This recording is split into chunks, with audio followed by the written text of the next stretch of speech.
Hey, what's going on, YouTube? This is Lionel. Um,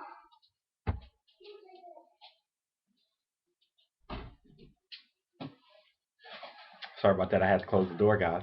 Anyway, this is Lionel, and I do have a fragrance review for you guys. It comes from the house now. Excuse this. Now, I've tried to get some tools to pronounce things a bit better. Now, the English language is already tough for me, so the French language and it's just makes things that much more difficult. The house is Maitre Parfumeur, a Parfumeur a, a Gantier. It's the gorgeous red bottles with the gold tops. This one is called Ambre Precieux or Precious or Precieux, and it is translated as precious amber. Now, I am um, a self-proclaimed amber fan. And this one goes in the tops that I have. Now, here are the top ambers that I have. New York Amber from Bond Number 9, which is a harsh, rough amber. You have Ambre Sultan from Serge Lutens. Then you have Ambre 114 from Historia de Parfum. You have Amber Absolute from the Tom Ford Private Collection. And then you have Blue Amber from the House of Montal. Um, Now, some of these are very, very similar, or some of these have similar vibes. And the three that that have the most in common would be this one from uh, Maitre Perfume et Gantier. Then you also have Ombre 114, and excuse me, and finally you have Blue Amber. They all have this amber vanilla combination, um, which just sort of has the same sort of almost a medicinal herbal vibe, coupled with this this sweet smoky amber and some vanilla. Now it would seem from the note breakdown that um, Ambre Precieux, um, Ambre Presea or Presea, and Amber Absolute would have more in common because of the myrrh, amber, vanilla combination, but they're not. Um, this one and Ambre 114 and Blue Amber are very, very similar. I mean, I would put Amber Absolute in the same vein with New York Amber. Um, though much sweeter, much more rounded amber.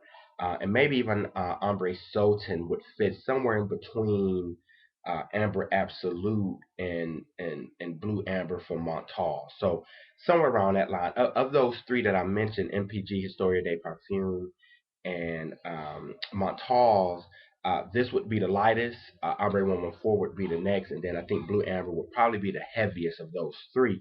So if you're looking for something heavy, uh, a bit more bite of those three, I would probably go with Blue Amber.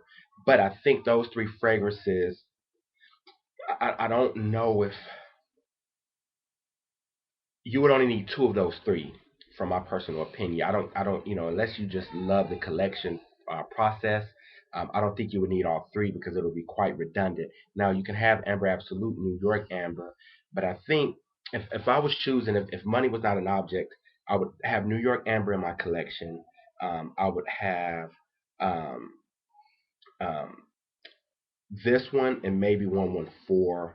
I mean, if I was going with four, I would probably throw um, Absolute in that vein. So anyway, that's my perspective on the whole amber combination. Now, uh, the recent release. Oh, hold up, and then um, uh, a good sister from Facebook Fragrance Friends, which is a group that you guys should try out. Facebook Fragrance Friends.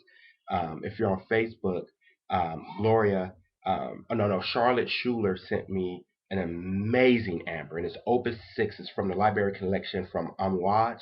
Um, my man um, um, sent me, Mosley sent me, Joe Mosley sent me um,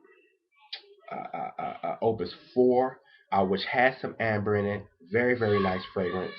But Opus 6 is an amber that's okay. So uh, uh, amber. So Opus 6 and an amber oud.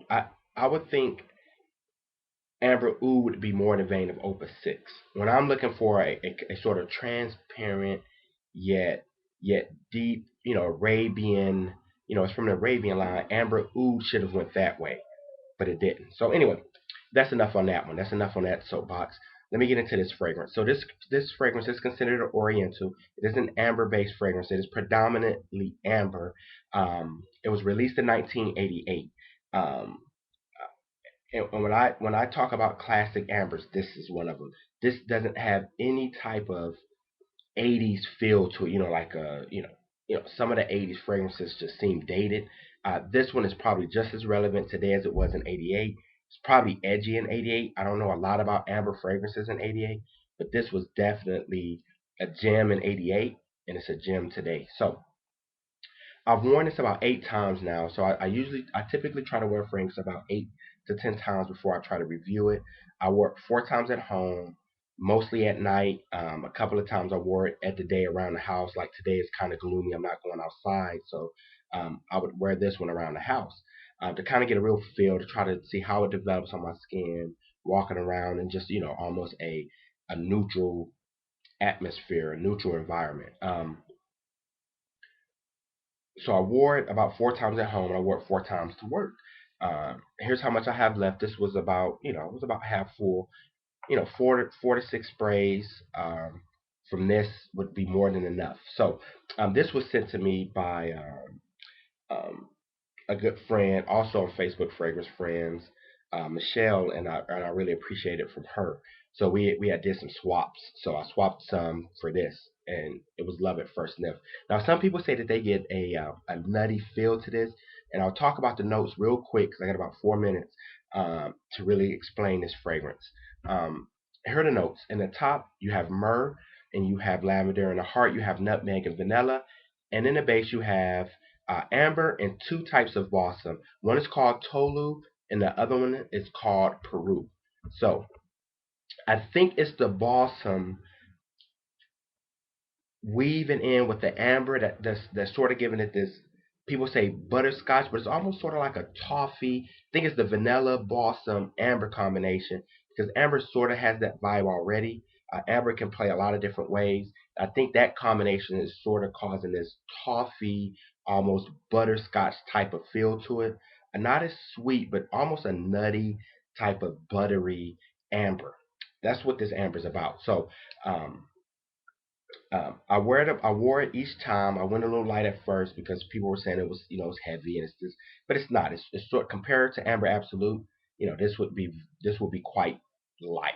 Um, not super light, not cologne light, but definitely lighter as it relates to that. It's not cloying. It can be worn year round.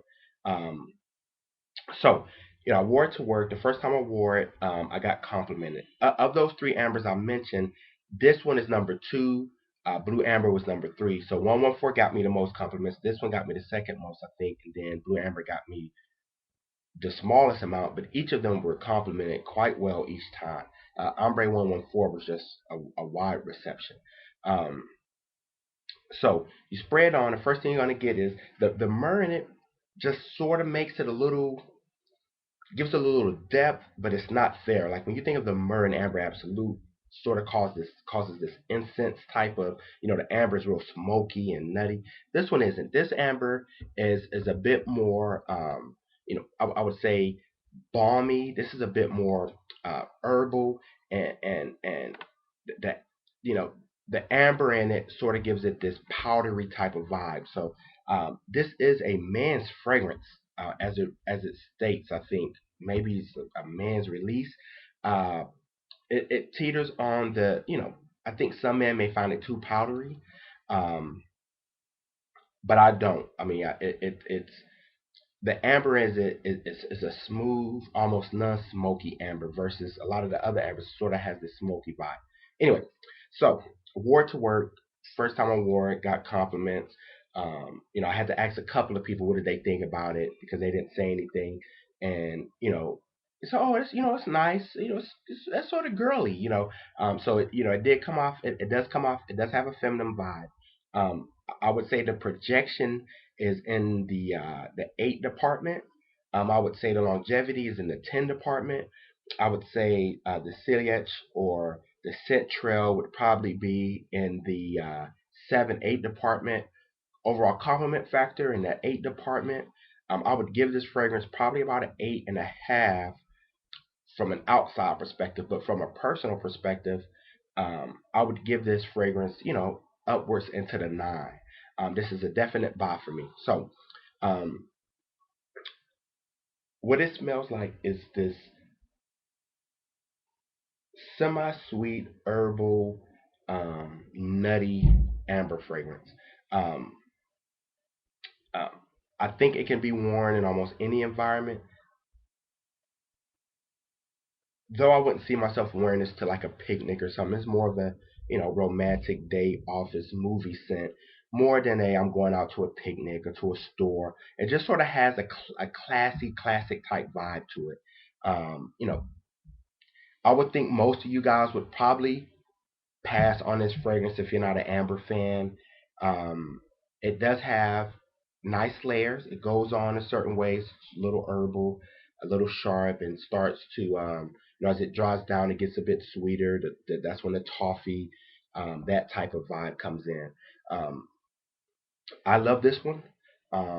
Again, I want to have about 4 of these ambers. I have Amber Absolute.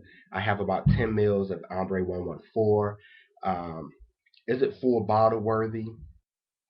I mean, this has been found quite a bit. I don't know if I'm going to rush to put it in my collection, um, but I do enjoy wearing it. Um, I think it's more wearable than the other two overall, um, just because it's sort of it's a bit more laid back than the other ambers I mentioned. Of all the ambers I mentioned, this would probably be the most laid back of all of those ambers. Sort of the more classic of all of those ambers. So um, overall, I think I gave it about a 9. Outsider to the person who doesn't like these type of fragrances, you'll probably smell it and say, "Oh man, it smells pretty good," but just not my type of fragrance. I think it's a try. I think most of you guys should get your nose on it just to kind of see how the difference between the ambers, because I know Amber Absolute is loved. Just try this one and see what you think about it. If you've ever tried Ombre 114, you won't be far off this. So if you don't like Ombre 114, you probably want to stay away from this one. If you've tried Blue Amber and it was just kind of off-putting you, you would probably want to stay away from this one. But if you're a fan of any of those I just mentioned, you would probably like this one. And the price point, I mean, I think on Fragrance Net with the 20% off, it was about $80 shipped, maybe a little cheaper. So for 100 mil, so I think if you're looking for that one amber in the vein of Ombre Sultan Blue Amber, I think this would be a very nice addition, especially for the price point. So that's my review. I do love this fragrance. I like it a lot. I wear it a lot. I've worn about half of it down maybe. Um, uh, I may end up collecting this one, and I recommend that you give it a try because I do enjoy it. And it's definitely, from my perspective, way better than an amber oud. So that's it. That's my review. Appreciate you guys' time. I'm about 3 minutes over where I wanted to be, so I'll try to cut these down a little bit more and stay off those soapboxes. Talk to you guys later. Peace.